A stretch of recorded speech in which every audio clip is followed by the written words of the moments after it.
Milan, Save torna a rassicurare a Venezia voli regolari, nessuna limitazione di rifornimento di carburanti. Il traffico, sostengono i vertici, è persino aumentato rispetto all'anno scorso.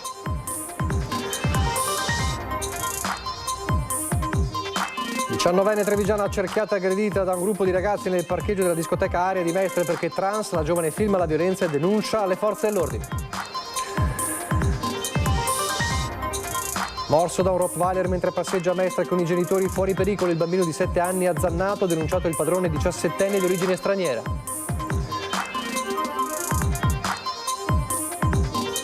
Paura per un panettiere di Favaro che nella notte tra Pasqua e Pasquetta si è svegliato mentre la sua auto andava a fuoco. Non mi spiego il perché del gesto, la rabbia dell'uomo, il malvivente è ripreso dalle telecamere.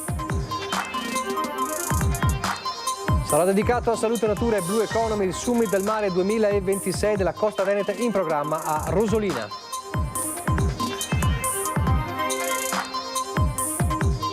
Alla presentazione del padiglione Venezia il sindaco Luigi Brugnaro conferma la linea adottata dalla Biennale per Russia, Iran e Stati Uniti, nessuna censura.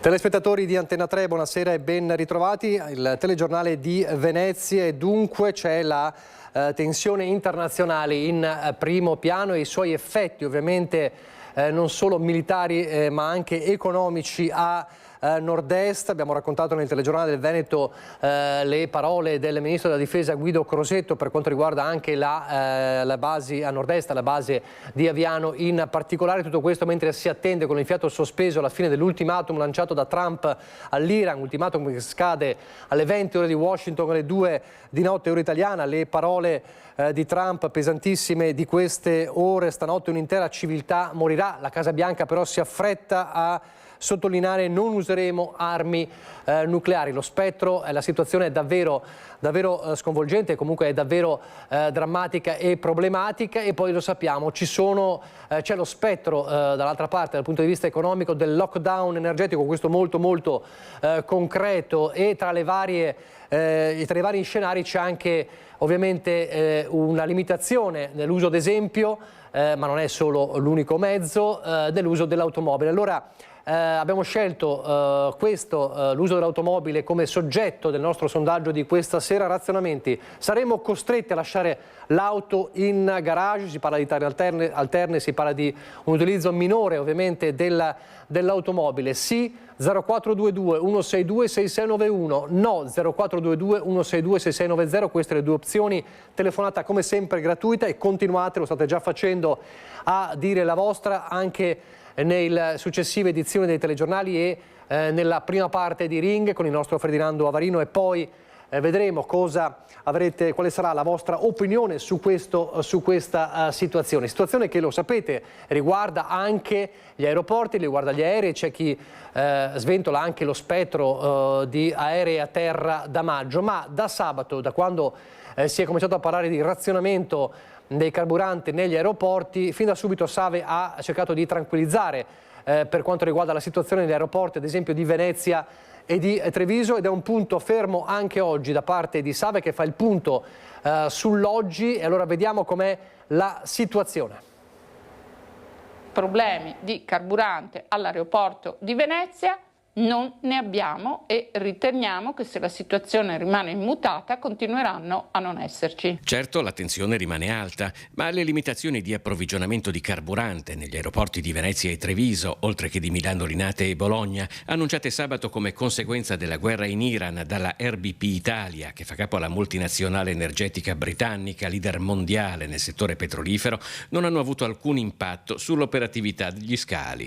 La comunicazione arriva direttamente da Save, la società che gestisce tra gli altri gli aeroporti di Venezia, Treviso e Verona. Abbiamo sempre operato regolarmente e continueremo a farlo, non ravvediamo problemi in quanto abbiamo due fornitori principali che non sono ARBP. ARBP è un fornitore secondario che lavora peraltro con pochissime compagnie aeree che si appoggiano al nostro scalo. Siamo molto tranquilli e vogliamo trasmettere anche questa tranquillità ai nostri passeggeri. Secondo Save, la pluralità società di fornitori mantiene pienamente sotto controllo l'approvvigionamento di carburante. È un elemento che garantisce continuità e sicurezza. Anzi, sul fronte del traffico aereo, il periodo pasquale ha confermato un andamento molto positivo, con flussi sostenuti sia in arrivo che in partenza, tanto che il 2026 si sta distinguendo in questo senso per una crescita significativa rispetto all'anno precedente. Il 2026 ci vede con un traffico in crescita importante rispetto al 2025 e stiamo anche performando sopra budget. Questa situazione peraltro in questo appunto mesi non ha avuto nessun impatto e prevediamo anche che possa esserci in generale per i paesi ritenuti safe, come sicuramente lo è l'Italia, la Spagna, potrebbero diventare mete di destinazioni attirando un traffico ancora più importante durante i prossimi mesi estivi. In un contesto internazionale che tende a favorire destinazioni percepite come sicure, Italia e Spagna stanno rafforzando la loro attrattività, tanto che a Save ci si attende un'ulteriore crescita dei flussi turistici nei mesi estivi, con ricadute positive anche per il proprio scalo.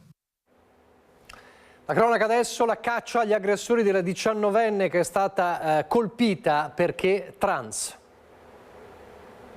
Derisa, strattonata, tirata per i capelli e buttata per terra per la sua identità sessuale. È stata un'aggressione di gruppo violenta, quella nei confronti di una 19enne trans originaria della provincia di Treviso. La giovane era andata alla discoteca Area City di Mestre per la serata evento di Chadia Rodriguez, rapper italo-marocchina. Secondo quanto raccontato dalla ragazza, gli insulti sarebbero iniziati già all'interno della discoteca. È stato nell'area fumatori. Il primo incontro ravvicinato con una decina di ragazzi che l'hanno prima strattonata, poi tirata per i capelli e fatta cadere a terra. Lì il furto della sua sigaretta elettronica. Ma con il passare delle ore la tensione sarebbe aumentata, tanto che al momento dell'uscita dal locale, nel parcheggio privo di telecamere, un gruppo più numeroso, circa una trentina di ragazzi, secondo la giovane, avrebbe accerchiato e aggredito lei e le sue amiche con spintoni, calci e insulti. Le vittime sono riuscite a documentare parte dell'accaduto con il proprio cellulare. Sul posto la polizia, ma gli aggressori al momento si erano già allontanati. È stato invece rintracciato il proprietario 17enne del Rottweiler che ha aggredito un bimbo di 7 anni a Mestre. Fortunatamente il bimbo è fuori pericolo. Un morso violento ma che non ha leso arterie o nervi. Il bambino è ferito, sta bene, la prognosi è di pochi giorni. Poteva succedere il peggio al bimbo di 7 anni azzannato mentre era a passeggio con la sua famiglia in via Cavallotti a Mestre. Il Rottweiler di un 17enne di origine straniera è fuggito al controllo del padrone e questione di attimi ha azzannato il piccolo di 7 anni al braccio sinistro. Da subito le condizioni del piccolo sembravano gravi, per questo i genitori hanno chiamato i soccorsi che hanno trasferito il bimbo all'ospedale di Mestre, dove tuttora resta sotto osservazione. Sul posto anche la polizia locale per le indagini del caso. Il padrone del cane non si era infatti fermato al momento dell'aggressione, ma è stato rintracciato e successivamente denunciato dagli agenti. Da Mestre, poca distanza a Favaro, un attacco incendiario che inquieta. Si vede chiaramente un individuo che entra alle 2:28, poi si vede un bagliore che proviene dal cortile e successivamente questa persona che esce e scappa. Ha appiccato così fuoco alla Panda del panettiere di Favaro Veneto, l'individuo catturato dalle telecamere di videosorveglianza del vicino di casa. Una strada centrale, quella dove da 73 anni Massimiliano Alpanificio, ereditato prima dal nonno, poi dal padre, vive nel retro della bottega proprio sopra a dove parcheggia solitamente la sua auto. Erano circa le 2:30 della notte tra Pasqua e Pasquetta quando l'uomo da solo apre il gancio che chiude il cancello e si fa strada verso l'auto. Apro un balcone e vedo che ci sono delle fiamme che vengono fuori dalla mia auto e quindi chiamo i pompieri che poi sono arrivati anche i poliziotti. Sul fatto indaga la polizia che starebbe stringendo il cerchio attorno all'identità del malvivente. Massimiliano però ancora non si spiega il perché del gesto violento. Vorrei proprio saperlo. Perché non so, non saprei dire. Io faccio il mio lavoro e non so, cioè non ho problemi, non penso di avere problemi con qualcuno, per cui non so. Comunque non ho la minima idea di cosa possa avere scatenato un gesto del genere. Ingenti i danni causati non solo all'auto ma anche alla struttura, solo una questione di tempo, quella che ha scongiurato che le fiamme non invadessero anche la casa. Ci sono anche dei danni, soprattutto all'abitazione dei vicini, per cui così. La sensazione è di insicurezza, perché c'è una persona libera che può fare queste cose e può anche farle da qualche altra parte.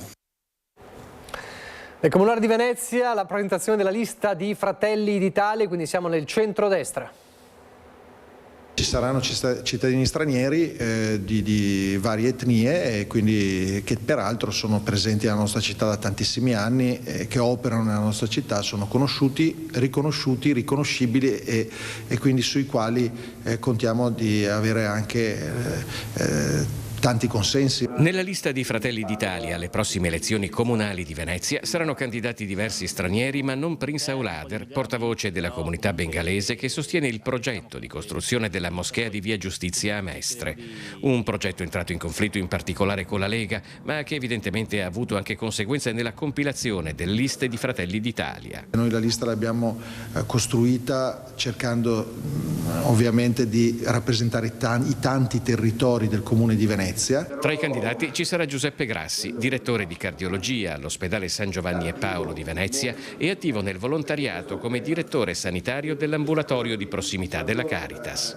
Io spero di poter dare un contributo, io mi sono occupato di sanità per tanti anni e spero che un contributo possa essere utile. E nella parte lagunare del comune di Venezia sostiene Grassi che la sanità incontra difficoltà maggiori, soprattutto logistiche, sia per la mobilità dei pazienti che nella residenza dei dipendenti. Penso a un osso, un infermiere di recente assunzione, hanno degli stipendi che non consentono di vivere a Venezia con famiglia e questo bisogna tenerne conto.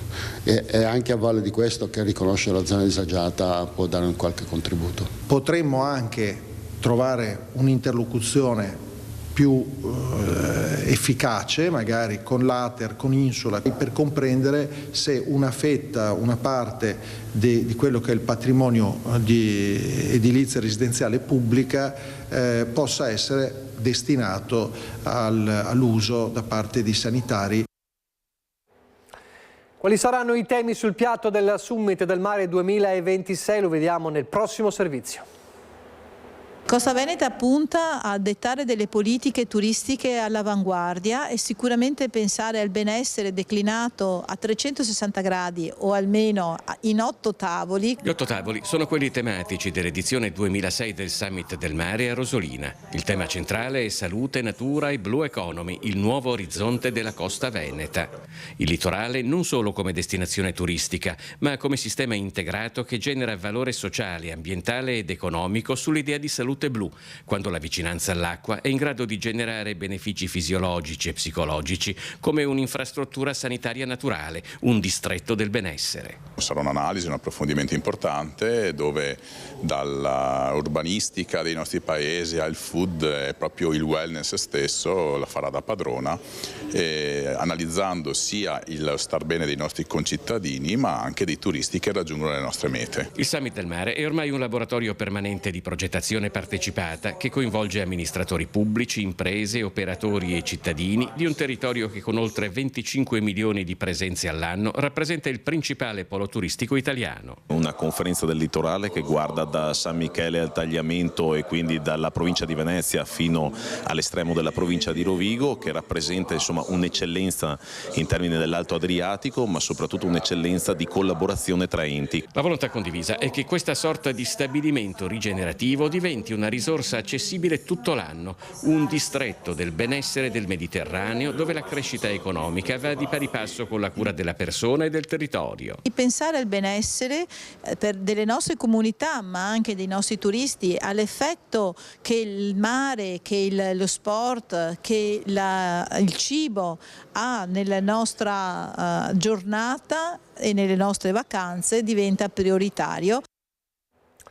E adesso la Biennale, il Padiglione Venezia ha presentato oggi, il sindaco Brugnaro è tornato a parlare anche della situazione internazionale e della censura.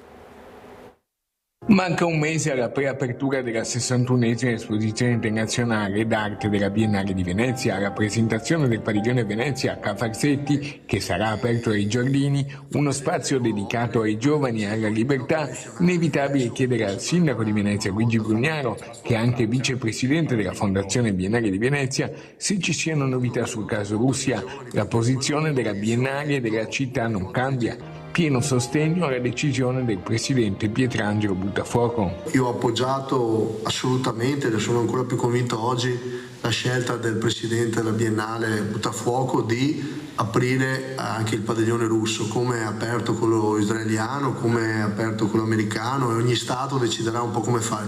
Poi ci si può sempre mettere la dietrologia se qualcuno vuol venire o no a fare, noi staremo molto attenti che non si faccia nessun tipo di propaganda, ma l'arte è un'altra cosa, silenziare gli artisti, silenziare il pensiero, silenziare le esperienze e le emozioni è un errore che l'Occidente rischierebbe di pagare caro. Noi non siamo la Russia, non siamo la Cina, non siamo i sistemi totalitari, siamo delle libertà dove le persone liberamente scelgono di essere liberi. La curatrice del padiglione Venezia, Giovanna Zavotti, anticipa alcuni aspetti di quello che si troverà nel padiglione e del progetto intitolato Note persistenti. L'idea, il senso di questo progetto è voler guardare, come ci chiede il titolo della Biennale in minor key, ascoltare Venezia e guardarla da altri punti di vista. Perciò abbiamo chiesto di guardare agli artisti, di essere per noi canali per sintonizzarci in alcune parti di Venezia che non riusciamo magari a vedere o ad ascoltare. Vi lascio al meteo e poi c'è il telegiornale di Treviso, fra poco.